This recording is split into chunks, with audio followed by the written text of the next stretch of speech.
J'ai entendu parler de La Lanterne en 1988. C'est par Jean Violet. Il m'a dit, je vais t'emmener dans une boîte, c'est la Providence des courts-métragistes, mais c'est une boîte engagée qui a été fondée dans la mouvance de 68, mais ils s'intéressent aussi à l'art. Ils sont très ouverts. Bon, ce qui est dans la bouche de Jean Violet voulait dire, ils font des films engagés qui ne sont pas bêtes.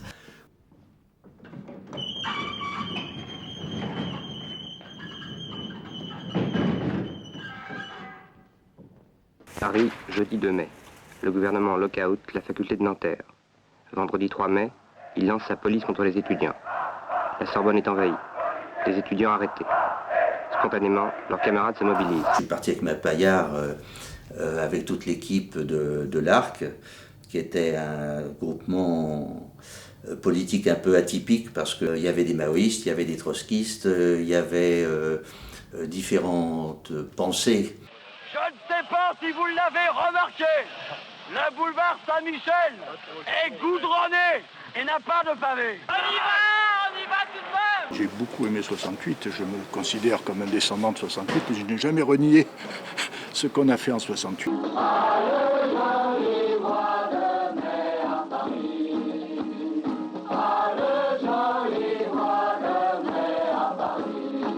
On a voulu concrétiser un peu dans les projets qu'on pouvait avoir cet esprit de liberté et qui a pu se développer à ce moment-là. Pendant quelques années, en tout cas 5-6 ans, il y avait cette atmosphère de liberté qui se traduisait par la nature des films qu'on voyait. Très rapidement, on avait pu acquérir une caméra 16 mm, de la lumière, du son. Ce qui fait qu'on pouvait au moins démarrer des projets sans avoir les financements au préalable. Il y a l'Anne Martin aussi qu'il faut prendre là-haut. L'Anne Martin. Sur le même site, plusieurs filiales. Un ami de l'Alstom débarque chez moi en disant « Jean-Pierre, on est reparti en grève, on occupe, viens filmer, viens ». Non mais t'es mieux l'autre côté, ici c'est les jaunes qui sont là. Ah, c'est des jaunes? Oui, alors l'autre côté c'est les rouges.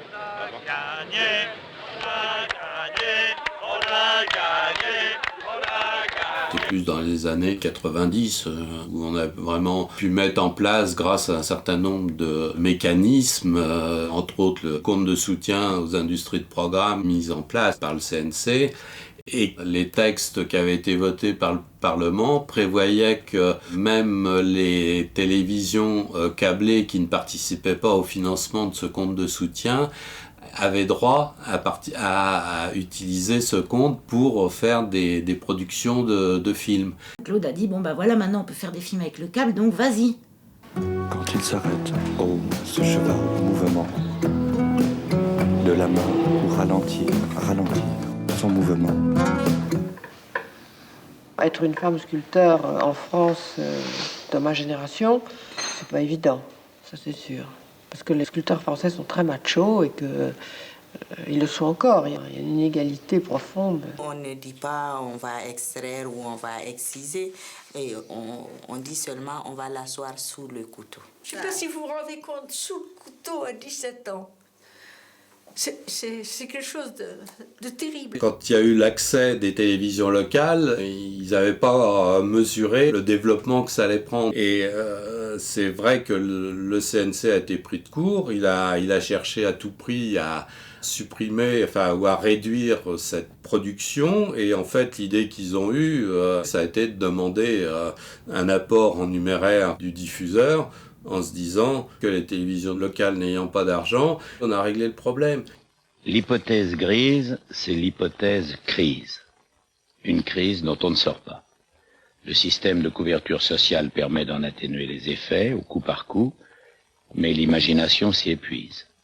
Quand on a besoin de toute son énergie pour se maintenir à flot, il n'en reste guère pour inventer l'avenir. Je trouve que la politique du CNC est toujours une politique idiote de soutien à l'industrie en laminant la différence, les petites productions. Bon, on va parler maintenant de votre histoire, monsieur Haroun.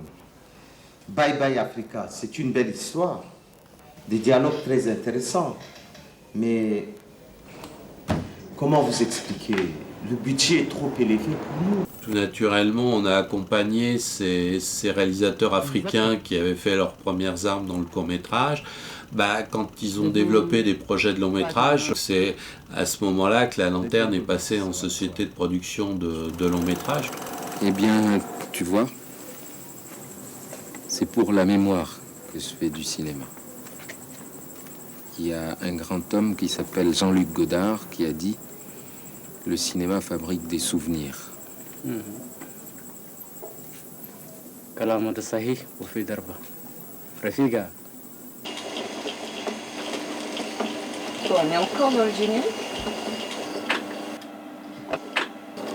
Et le générique, c'est Jean-Noël Delamarre qui l'a fait.